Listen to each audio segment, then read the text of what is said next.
আসসালামু আলাইকুম। শিক্ষকদের বেতন বাড়ানো সময়ের দাবি, কথা বলেছেন আমাদের শিক্ষামন্ত্রী মিলন স্যার। তো এ বিষয়ে আজকে বিস্তারিত ভিডিওতে আলোচনা করা হবে, কিন্তু আপনারা যারা চ্যানেলে নতুন সদস্য, চ্যানেলটি সাবস্ক্রাইব করে রাখবেন। এই চ্যানেলে শিক্ষা সংক্রান্ত বিভিন্ন বিষয় নিয়ে আলোচনা করা হয়, আপডেট জানানো হয়। তো চলুন মূল ভিডিওতে যাওয়া যাক। এখানে বলা হচ্ছে, শিক্ষা এবং প্রাথমিক ও গণশিক্ষা মন্ত্রী ডক্টর আ.ন.ম এহসানুল হক মিলন বলেছেন, শিক্ষকদের বেতন বাড়ানো সময়ের দাবি। শিক্ষকতার পেশায় সবাই ইচ্ছে করে আসে, শিক্ষা মন্ত্রণালয় আপনাদের প্যাট্রোনাইজ করবে। শুক্রবার 17 এপ্রিল দিনাজপুর অঞ্চলের এসএসসি ও সমমান পরীক্ষার কেন্দ্র সচিবদের সঙ্গে দিনাজপুর জেলা শিল্পকলা একাডেমিতে মতবিনিময়কালে তিনি এ কথা বলেন।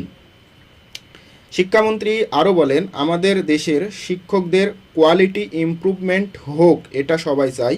আপনারা কি বলেন? শিক্ষামন্ত্রী শিক্ষকদের উদ্দেশ্যে বলেন, আগামীকাল এনটিআরসিএ শিক্ষক নিয়োগ পরীক্ষা। হঠাৎ গতকাল 16 এপ্রিল ফ্যাক্সের মাধ্যমে জানতে পারি পরীক্ষা কোর্ট স্থগিত করে দিয়েছে। দেখুন কি একটা অবস্থা, কেমন দেশে বাস করি। শিক্ষকদের জন্য পরীক্ষা, সেটাও কোর্টের মাধ্যমে বন্ধ করে দেওয়া হয়। অনেকেই মনে করেন শিক্ষকতা লাস্ট পেশা, এটা সত্যি না। তিনি আরও বলেন, আমরা ছাত্রছাত্রীদের কিছু বলবো না, সব দায় আমাদের, মন্ত্রীর ও শিক্ষকদের। শিক্ষামন্ত্রী আরও বলেন, আমরা কারো সমালোচনা করব না, অতীতে কি হয়েছে সেটা নিয়ে কোনো সমালোচনা হবে না। ছাত্রছাত্রীরা নকল করে না। কোনো কেন্দ্র সচিব যদি অপারগ মনে করেন তাহলে আপনি দায়িত্ব থেকে সরে যান।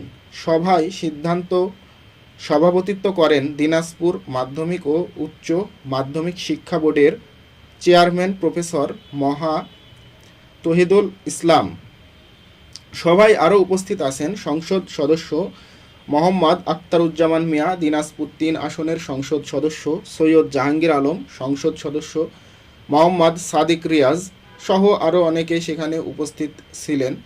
তো সেখানে শিক্ষামন্ত্রী এসব কথাই বলেন, এবং যে মেসেজটা তিনি দিয়েছিলেন সেটা হলো এটাই, যে শিক্ষকদের বেতন বাড়ানো সময়ের দাবি। অর্থাৎ বেতন বাড়ানো সময়ের দাবি মানে বেতন বাড়তে পারে বা প্রবল সম্ভাবনা রয়েছে।